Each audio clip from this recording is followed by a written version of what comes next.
What's going on, you guys? Welcome back to the channel. So in this video today, we're going to be talking about how to lease a car, and specifically how to lease a car with $0 down, which most experts would agree is the best possible way to lease a car, but don't worry, I'm going to explain why that is. Changing it up today, I got my LaCroix. We'll go ahead and crack open my seltzer and we'll get this video started. So the average price of a new vehicle as of September 2020 was $38,723. Not to mention, as we're all probably aware of, new prices on vehicles are getting higher and higher every single year. And so this is ultimately leading to people considering other options out there aside from just going out there and financing a brand new vehicle. And so one of the options that people may have heard of before is leasing a car. So what exactly is the deal with leasing a car? You've probably heard of it before, but you may not be aware of how it works. Well, that's the point of this video here. You may have heard some people telling you that leasing is your best possible option, and I've also certainly heard other people saying that leasing a car is a great way to throw money away. So I want to shed some light on this and explain why both people may be right depending on the situation. By the end of this video, guys, I'm going to show you everything you need to know about leasing a car, and you're going to be able to walk into a dealership with numbers in hand of exactly what you're looking to pay. It's going to take all the guesswork out of the entire process and ultimately put you in control of the entire process. I want to make sure I'm not wasting your time here, guys, so I want to quickly tell you what we're going to cover in this video. First of all, we're going to talk about what it means to lease a car versus buying a car.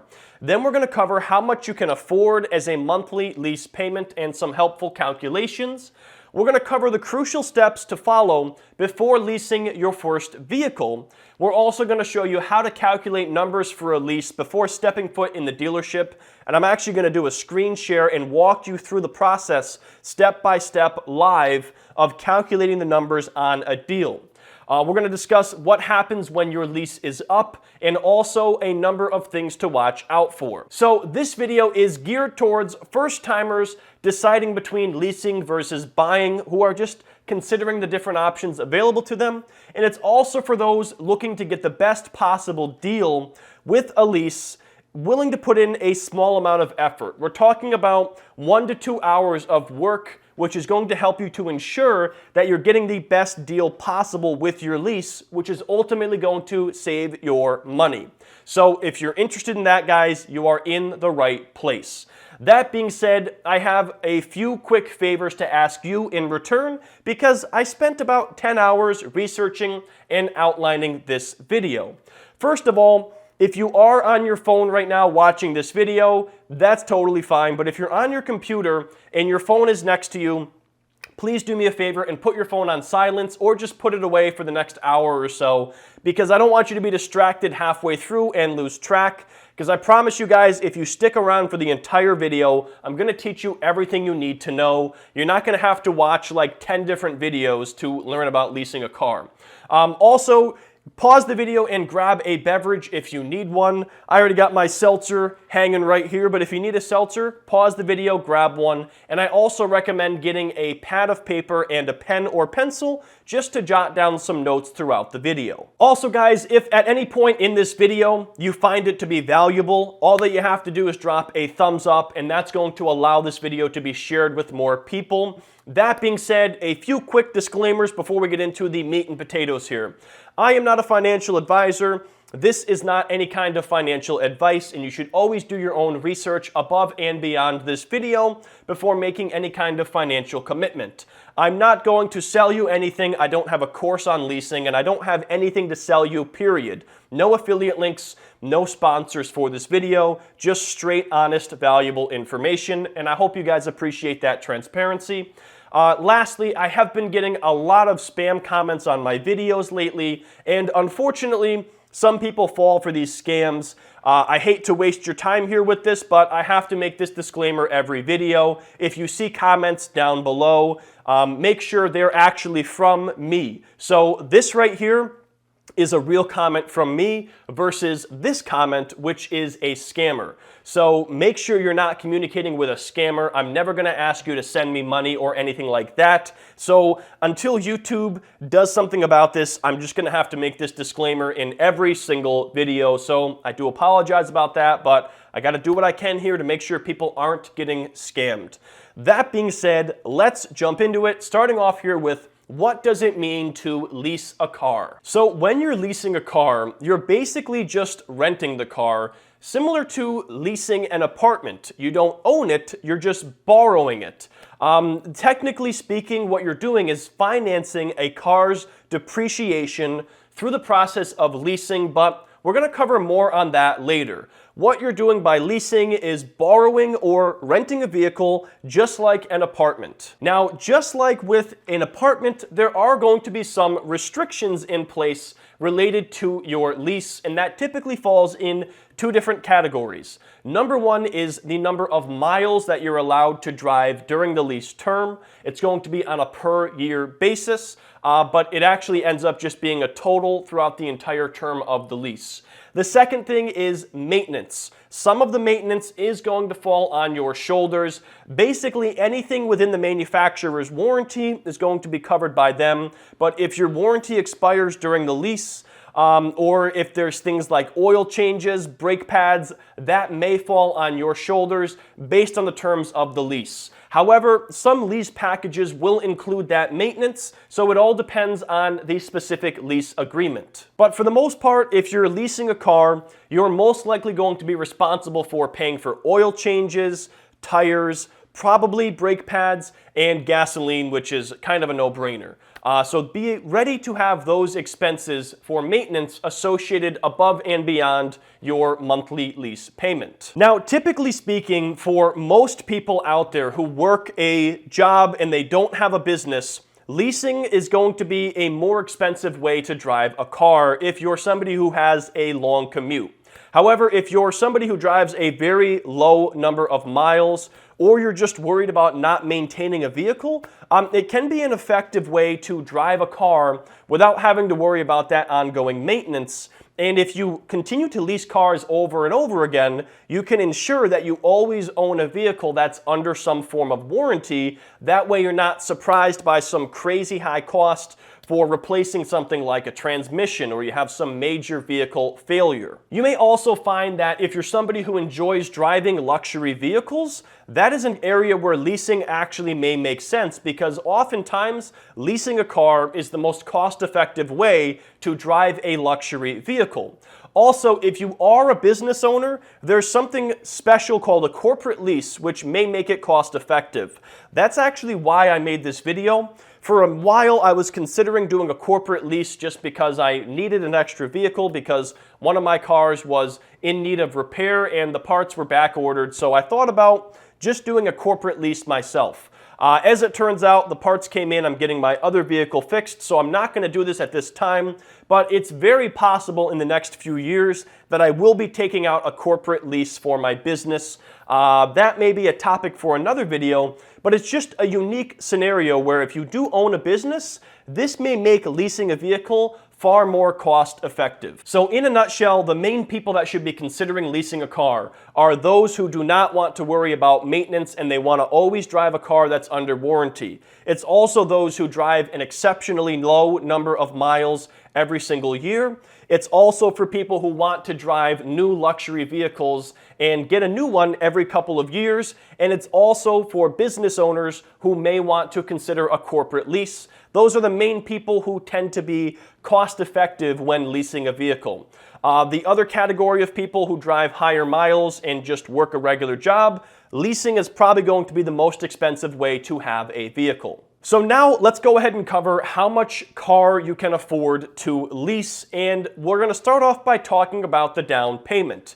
So generally speaking, for every $1,000 that you put down, you're going to lower your monthly lease payment by around $28. That may sound like a great idea, and maybe you have, 5 or 10 grand sitting around and you say, hey, let me just put a giant down payment on my lease. No, do not do that. That is a bad idea, and let me tell you why. there's not generally a good reason to put a down payment on a lease because there's no risk of negative equity. Negative equity comes into play when you purchase a vehicle because vehicles depreciate or go down in value very quickly. And what often happens is if you don't put in or put down a large down payment up front, the vehicle is actually depreciating or going down in value faster than you're paying it off. So maybe you have a vehicle that you bought for $30,000 and then you don't put anything down, and a year later you have $27,000 of equity in the car, but the vehicle itself is only worth like $22,000. Now you have $5,000 of negative equity. Where this comes into play specifically is if you're trying to sell that vehicle down the road and you have negative equity, it's extremely difficult to do that because pretty much your only option is to roll that into another vehicle and get a bigger loan, and it's a freaking mess. I'm gonna be honest with you guys. It happened to me when I was younger.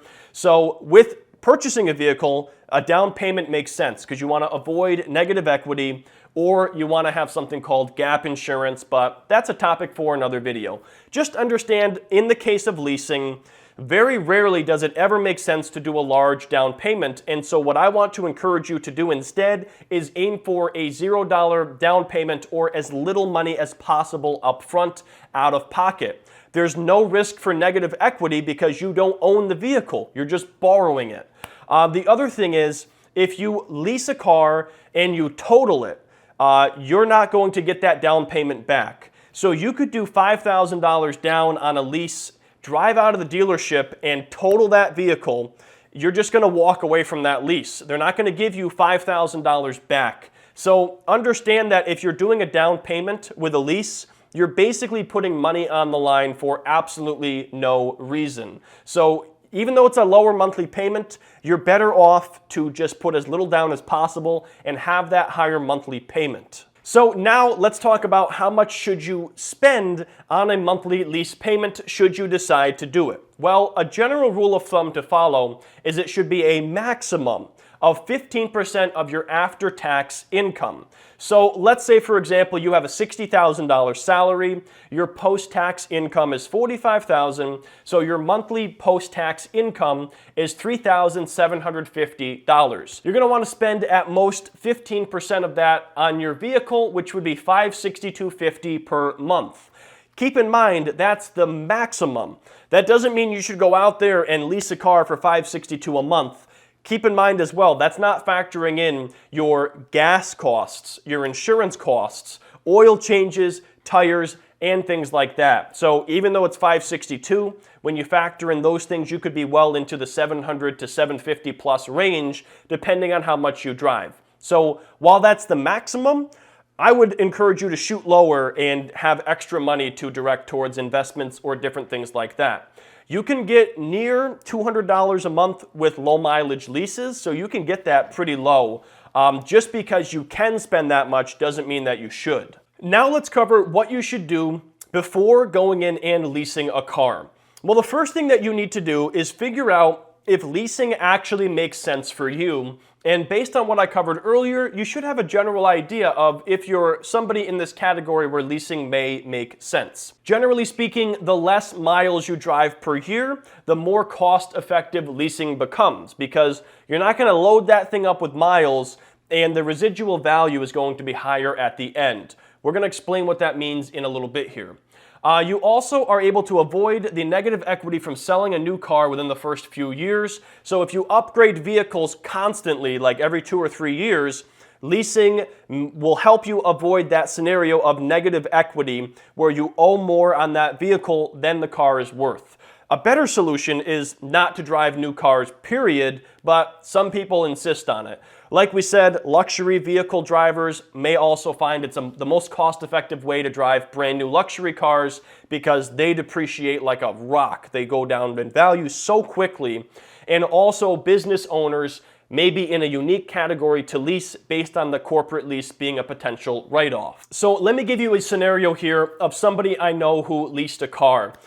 This was my former boss. Her son was going to college, and they were considering options there of him having a reliable vehicle. So rather than going out there and spending $5,000 to $10,000 to purchase a used vehicle, which would then probably break down every 3 or 4 months, they decided instead to just do a low mileage lease of a Honda Civic, which cost them somewhere around $200 per month. This meant he was able to drive a brand new, reliable vehicle that wasn't likely to break down, and if something did break, it was very likely covered by the manufacturer's warranty. So since he wasn't driving a lot, and since reliability was very important, in this particular scenario, leasing a car made a lot of sense. Another thing you have to do before leasing a car is figuring out the numbers by doing the research. You're actually going to spend like 80% of your time doing the research and only about 20% of the time doing a negotiation. What you're going to find here in a little bit when we go through the numbers is that there's not a heck of a lot of room for negotiation with a lease because a lot of the numbers are fixed. There's really only 2 things that you have as numbers that you have ability to negotiate over, and I'm going to teach you those here shortly. So the majority of the time you're going to spend just doing research, and the leasing process and the negotiation is really going to be a very small piece of this equation. The truth of the matter here is, guys, the salesman is going to know a lot about leasing, and they're probably going to know more than you, and they want you to just walk into that dealership with nothing in hand. They want you to basically be putty in their hands, where you're going to tell them, I don't know what I'm doing. Should I buy? Should I lease? I have no idea. What do you think? And in that scenario, a lot of the times what they're going to tell you is whatever's going to make them the biggest commission. Hopefully they're honest, but you know, we live in this world together. We know that not everyone out there is honest. So you should have your numbers in hand and have a general idea if you're somebody who falls into the category of someone who may want to consider leasing a vehicle. Don't just blindly trust the dealer. Even if they are honest, it's good to double check and just have your numbers going in. And also, when you show up at a dealership with numbers in hand, they're going to know that you know what you're talking about, and they're going to be very unlikely to pull the wool on you and try to mislead you in any way. So do the research and have your numbers in hand, and that's what I'm going to show you right now. We're going to talk about what the numbers are, and then I'm going to show you how to calculate them. So now let's cover more information on how leasing a car works. Well, as mentioned earlier, when you're leasing a car, you're borrowing it, but what you're really doing is financing a car's depreciation over a set span of time. So if a vehicle is going to depreciate by $10,000 in 3 years, that is what your payments are based on. It's not based on the sticker price of the car. It's actually based on essentially the depreciation plus a number of more complicated factors. This is where the bulk of the research went into for this video, guys, and I'm going to be honest with you, there's certain things that even I have yet to wrap my head around. I'm going to cover it, and some of this stuff is going to be well above and beyond most people's comprehension, and that's fine. You don't need to necessarily know where all these numbers come from, because I'm going to show you how to get these numbers without doing any math or calculations yourself. You can literally use forums and get these numbers and hand them over to the dealer. But for those who really like to know what goes on under the hood, pun intended, we're going to get into these numbers a little bit. So first of all, let's talk about your lease payment. This is going to come from both the depreciation of the vehicle, or how much it goes down in value over that term, plus the finance charge. And the finance charge is going to be very similar to the interest paid on the loan. This is basically what you're paying the bank to borrow that money, or what you're paying the leasing company to borrow that car. They're not going to let you borrow it for free. You're going to pay a set amount of interest, and that's going to be that finance charge. But how do they figure out depreciation? Because it's going to be different for every vehicle. We know that certain vehicles like Toyota hold their value very well, and we know that domestic vehicles like a Dodge, for example, is going to depreciate a lot faster.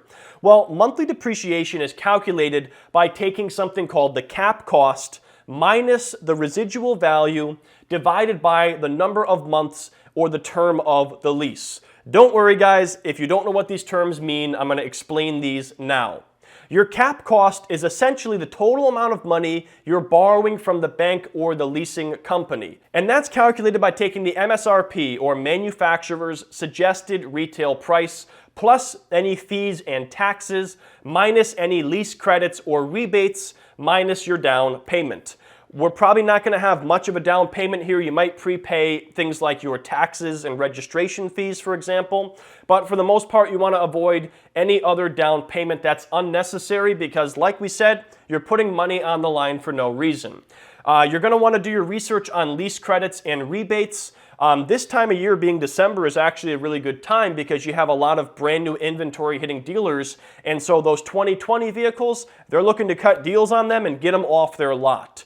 The MSRP is where you do have some wiggle room because rather than them offering you that vehicle at the suggested retail price, your goal is to figure out how much did the dealership really pay for this vehicle, and let me get it slightly under MSRP and cut a deal with them. So that's the one area where you have wiggle room. And then we have residual value, which is also used to figure out that monthly depreciation, or how much that vehicle goes down over time in value. The residual value is essentially the amount the dealership projects the car to be worth after the term of the lease. You really can't negotiate this residual value because the dealers are looking at the numbers. They know what a leased vehicle sells for when it comes back in, and so this is going to be a percentage. This isn't really something you can negotiate on, but what you can do is make sure you're leasing a car that holds value well to get a higher residual value. So what I mean by that is, sticking with maybe a Toyota or a Honda or something known to hold value and avoiding domestic vehicles or luxury vehicles that go down in value much quicker. The main thing that affects the residual value of a car is how many miles are on that vehicle. So for example, if you had two identical vehicles, one had 30,000 miles, one had 100,000, the residual value of the 30,000 mile vehicle is going to be a lot higher because it has less miles, and it's worth more money to somebody because it's going to likely last a lot longer, and it may still even be under some kind of factory warranty. The residual value is something set by the dealer, but I'm going to show you how you can get a good estimate of it online using a site called Lease Hacker. They didn't sponsor this video or anything like that, guys, so I'm showing you this because it's a really good resource, not because they paid me or anything like that. I'm going to show you that in a little bit. One other thing you may want to understand, the finance charge, which is very similar to the interest, is essentially going to be taking your cap cost, your total cost, plus the residual value multiplied by the money factor. This gets pretty deep in the weeds here, so I'm not really going to get into a deeper explanation, mostly because I don't fully understand that myself. So if somebody has a better understanding of banking and they want to go ahead and do that justice in the comments, feel free to. And then as far as that money factor goes, you calculate that by taking your APR, which is something that you would view in terms of a loan where you're actually buying the vehicle, and dividing it by 2,400. So conversely, you can multiply your money factor by 2,400 to figure out the equivalent APR if you're trying to compare apples to apples, looking at money factor versus APR, if you're looking at leasing numbers versus buying numbers. That's about it for the complicated stuff here, guys. If I totally lost you, don't worry. I'm going to show you how to get these numbers without doing any complicated calculations. But if you want to know where they come from, that is where they come from. The good news is, as mentioned, you can generally figure out these terms for your make and model if it's a popular vehicle by Googling it and sifting through forums and posts, because a lot of dealers share this information. They're very open about it, and they also oftentimes will be cutting deals on these forums. I'm also going to show you on Lease Hacker how to get these numbers if you can't find it. So what is the goal to have in mind here looking at these numbers? Number one, the first goal is to have high residual value at the end of the day, which means the vehicle hasn't gone down in value that much. That's going to mainly come from choosing a high quality vehicle and also having a lower mileage lease. That way you're not loading that thing up with miles and getting a lower residual value. Another goal you want to have here is having lower overall cap costs or total costs, and that's mainly going to come from negotiating them down from that MSRP to a lower price. So you can't negotiate on the residual value for the most part. That's just set by the manufacturer. What you can do is figure out the residual value before you walk into the dealership just to make sure those numbers match up, which I'm going to show you how. You do have some wiggle room on the vehicle price or your total cap cost, and that is by getting them down off that MSRP, often around 7 to 8%. So your goal is to figure out how much the dealership paid for that car and get as close to that number as possible to take out that margin. That's where they're making some of their money.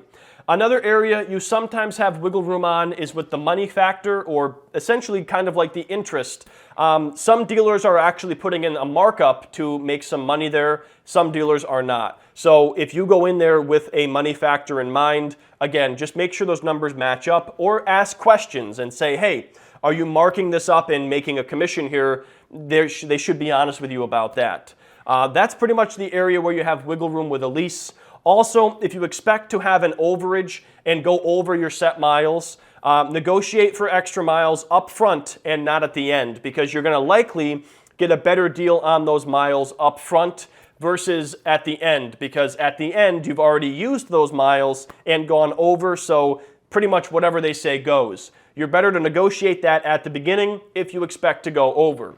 So let's say you're doing a $12,000 per year lease for 3 years or 36,000 miles, and let's say you want to negotiate 4,000 extra miles at this price per mile. Do that at the beginning, not at the end. Keep in mind, what the dealership wants you to do is walk in there with nothing in hand and no prior knowledge of leasing. That way they can take full advantage of you. Hopefully most dealerships don't do that. I've had very positive experience with car dealers, but the truth is some people are just looking to scam you, or not necessarily scam you, but they're looking to get as much money out of you as possible. So what you want to do is walk in there with numbers in hand, or better yet, I actually recommend emailing them a few days prior with the numbers, and I'm going to show you how to get those numbers right now. So let's jump into my computer. All right, guys, so now I'm going to show you exactly how to calculate the numbers for your lease using a couple of different websites. The first one is Edmunds.com, and the second one is a website called leasehacker.com. As mentioned, I have not been sponsored or paid or compensated in any way by either of these resources. This is merely the best resources to use for this process. So the very first thing that you want to do is figuring out the MSRP for your vehicle, and then figuring out, ideally, how much that dealer paid for that vehicle. So the first thing you're going to do is use Edmunds.com to figure out the true value of the car.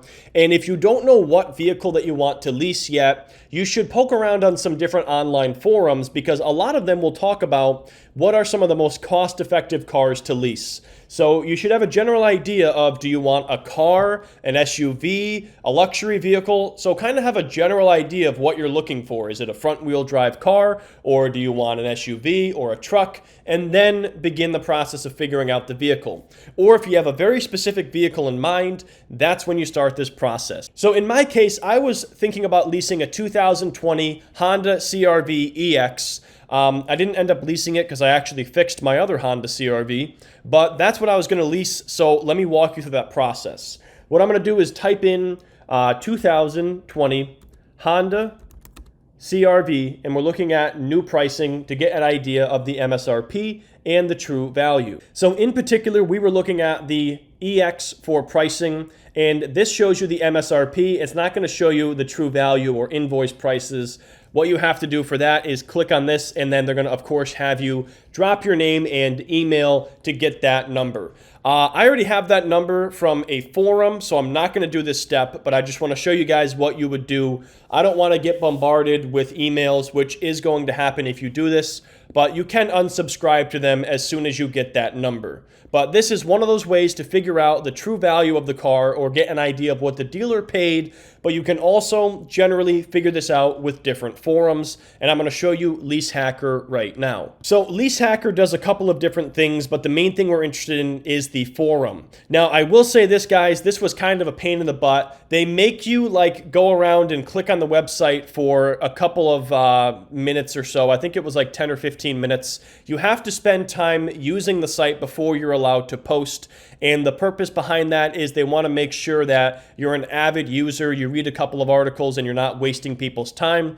So I had to do that for a good afternoon. I was just kind of reading about leasing and doing research for the video. So just understand that you have to use the website for a while before you're allowed to post. But then what you do is you can search the forum to see if somebody already looked for numbers in your area, or you can make your own post.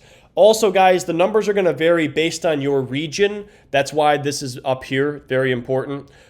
So for example, you could do New York, and then you can do price range of whatever you're looking to pay per month. Let's say I'm looking to pay $200 to $300, and I want it to be a Honda. So, you can just do that, and you can do a search to find a deal that already exists in the forum, or you can post your own deal. So in my case, I already made a post, so we're going to go ahead over to that now and look at what I said. So this is essentially what I said in this forum. I said, I'm new to leasing. I'm looking for what money factor, residual value, and lease or loyalty credits, if any, should I be looking for on a 2020 Honda CR-V EX 4-door, 36-month, 10,000 per month mile lease, zip code of 12020. This is the kind of thing you're going to look to post. You might get some people who give you kind of a snarky response, like this guy was like, oh, so you want us to do the legwork for you, but wait a little bit and you should be able to get a legitimate response from somebody, which I ended up getting, and I think it was sent to me as a message. So let me open that up now. So I actually got a response from a broker for a Honda dealer, which is literally like the perfect person to hear from, and this is what he said. He said, my name is Ruben, and I am a broker for Honda and an Acura dealer. I saw you were asking about a 2020 CR-V EX, 10,000 mile per year, 36-month lease. Based on your zip code, my dealership is around 2.5 hours away in Westchester, New York. I will give you a quote, and even if you don't get the car from me, at least you will know what to aim for. So this guy is trying to get a sale. That's why he's helping me out. But nonetheless, he gave me the numbers on it, which was super helpful. He said the MSRP on this CR-V EX was $30,280, and his sales price on it is $27,850, or 8% off MSRP. So when you go in there, this is the number you want to shoot for. You're going to tell the dealer, hey, I know your MSRP is here. Can we get to this number when calculating those cap costs? He also told me the residual value for that car is 63%. So you're going to want to write down this number too, which is going to be used in the calculator. He gave me the money factor of 0.00119 and the corresponding APR, which you can figure out that calculation as shown earlier on. He also gave me a ballpark for monthly payments if I was transferring or getting a new plate, and the different amounts of money due at signing based on taxes and DMV fees and registration. So these are the exact numbers that you're looking for in what you want to go in with. This is one way to get those numbers. Another way, if it's a popular vehicle, if you just type in the year, make, model, and then followed by lease terms Edmunds, you might be able to find an existing forum where they're sharing those numbers. So, for example, if we go over to Edmunds' website, we can see here that people have already been looking for these numbers. And if you just scroll through here, you might be able to find these exact same numbers. So, for example, this person showed similar residual here of 61%. And I think I was quoted at 63, which was pretty close. Let me take a look here. So yes, I was quoted at 63%, and you can also get an idea of the money factor, but keep in mind that's going to vary based on location. So ideally, you want to get somebody who lives nearby you in a very close zip code to get the best possible numbers. That being said, once you have those numbers, you're going to go back to Lease Hacker, and you're going to utilize the calculator to figure out exactly what you should be going in with looking for numbers. So first of all, you select the make of your vehicle, and then you're going to put in the MSRP, which we figured out over on Edmunds. This guy also was generous enough to tell me what the MSRP was in his information here, which was $30,280. $280, which I'll type in now. Next, you want to type in your selling price, which is what you're trying to get the dealer to sell you that car for, or essentially the numbers for the lease, which is 8% off MSRP or $27,850. So we type that in here. Next, the term of the lease. Let's say you're doing 36 month and you're shooting for a 10,000 mile per year. And then the residual is already set here to 61%. That's pretty typical. And this guy said I should shoot for a 63% residual. Since it's a Honda, maybe it's slightly more valuable. So we're going to punch in 63%. And then as far as the money factor, the default here is 0.001. We got the money factor from this guy here. He said 0.00119. So we'll go ahead and punch that in for more accurate information. And then you have your different cap cost adjustment based on whether or not you're doing a down payment. I would not do a down payment for the reasons we discussed. And then if you have any taxed incentives here, like your cashback offers, loyalty cash, bonus cash, any offers from the dealer, you can put that in here. Like, let's say they're going to give you a $500 loyalty credit. If you have a Honda driver in your family, that's very possible. You could put that in there and see how it changes your payment. And any untaxed incentives, which these are going to be different based on what incentives are available. So that might require you to do a little bit of research. Down here, you can fill out fees, taxes, and rebates. You can get a general idea of these in different forums or just by talking to your dealership, or you can go with these basic numbers. I know in my area, my sales tax is 7%, so I would drop that down to 7. And then once you have this, you basically will print this out and you're going to show up at your dealer. And you're either going to show up with this in hand, or you're going to email it to them beforehand and say, hey, this is what I'm shooting for. Can we make this deal happen? You're leaving very little wiggle room here, and you're going in there with clean numbers, and they're going to know looking at this that you talked to a dealer because you know what they're paying for this vehicle because you just got this number from a broker. So you're not shooting blindly here. You know exactly what you're going for, and that is how you calculate those numbers. So now that you understand where to get those numbers from, you should be in a position where you're confident to go into this dealership looking to lease a car. Now I want to talk about what happens after the lease is up and what options you may have available to you. Well, first of all, I want to encourage you to evaluate your options 2 to 3 months before the lease ends, because you don't want to be making a last-minute decision where you don't have time to research. You basically have 4 different options. Number 1, you can just simply return the vehicle. You're going to need to do a vehicle inspection with the dealership 1 month prior, and they're just going to make sure you didn't totally destroy the car or crash it and screw up the bumper or burn a hole in the seat. They're just going to make sure there's nothing like above and beyond normal wear and tear in the vehicle that you might have to pay for. At that point, you can just return it and buy a different car or, lease a different vehicle. Your second option is to just buy the car, where you're basically buying a used car where you know the previous owner. So if you know that you were very nice to this vehicle and you didn't abuse it, maybe you just want to buy it at that point and just buy it from the dealer. Because if not, they're just going to take it from you and they're going to sell it as a pre-owned vehicle anyway. The third option you have is you can ask for an extension on that lease. Maybe you want to lease it for another 12 months, and it would pretty much be the same negotiation process. And this may make sense if you're waiting for a good deal to come around, or maybe you're saving up for a down payment on purchasing a vehicle, not leasing a vehicle. Lastly, your final option is you might be able to trade it in, especially if you're way under on your mileage, which would mean it has a higher residual value than expected. So you might actually have some positive equity there, which you could potentially roll into another vehicle. So pretty much those are your 4 options with leasing a car when the lease ends. So the last thing I want to cover here, guys, is what you need to watch out for when leasing a car, or the major red flags or things that could result in a little bit of trouble. Number 1, the first thing is ending the lease early. Oftentimes there is an early termination fee, which could be anywhere from $200 to $500 or more, and it's also going to include any remaining depreciation that you've already agreed to pay for. So ending the lease early, not a good thing. Sometimes you can get somebody to take over the lease for you. If you can get someone to agree to those terms and replace you in that lease, that is an option that you have. But generally speaking, ending the lease early is not going to end out in a favorable situation for you. Just like if you're trying to terminate the lease of an apartment, you're probably going to get screwed out of your security deposit. You're on the hook, you agreed to this, and if you're trying to get out early, it's going to cost you money. Second of all, the big thing you got to watch out for is going over your mileage. Oftentimes, it's around 20 cents per mile that you're paying if you go over, and that's above and beyond what you've already agreed to pay for, and that's going to be a balloon payment at the end of your lease. So try to avoid this, but if you know you're going to go over with your mileage, as I mentioned, buy more miles up front and negotiate at the beginning, not at the end.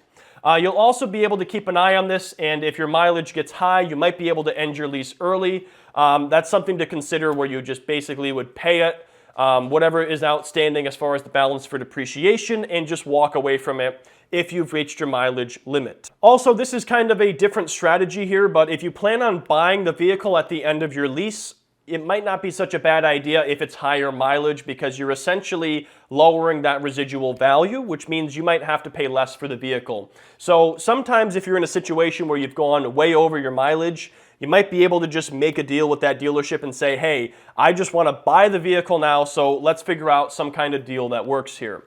Another thing you have to watch out for is damaging the vehicle, because when you're leasing it, you don't own it. You're borrowing that car, and it's expected that you're only going to have normal wear and tear on that vehicle, and if it goes above and beyond that, it's your responsibility to have that vehicle back in a saleable condition, so you got to pay for it or fix it yourself. Now, this is really only an issue if you plan on returning your lease and not buying the car yourself. If you damage it, but then you agree to buy it, you're probably going to be fine there. You just have to figure out some kind of negotiation with the dealer on those numbers.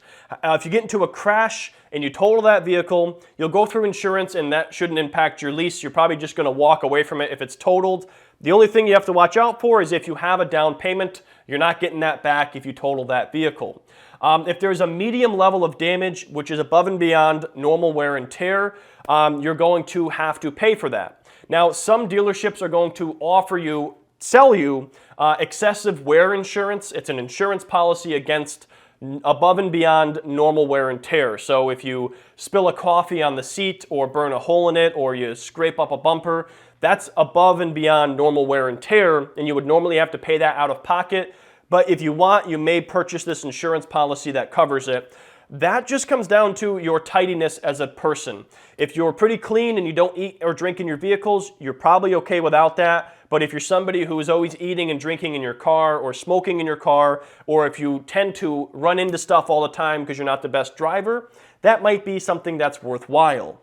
And to be honest with you guys, this excessive wear insurance is probably one of the few upsells that it actually makes sense to purchase. I don't know if the maintenance package, that depends on you. If you want to have your maintenance prepaid in your plan, that just depends on whether or not you like having random costs or fixed costs. But the excessive wear insurance for certain people, definitely a good idea. So anyways, guys, there you have it. That is exactly how to lease a car from A to Z, and hopefully do it with as little money out of pocket as possible. The main thing that you may have to pay is whatever taxes and registration fees that you have up front, but you don't want to put money on the line for no reason.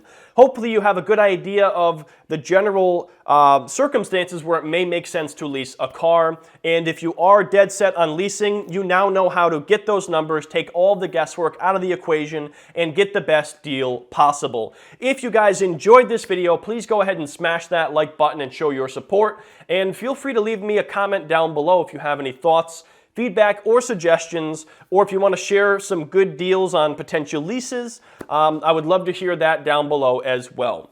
But thank you guys so much for watching. If you enjoyed it and you want to see more videos, subscribe and hit that bell for future notifications. That being said, I hope to see you in the next video.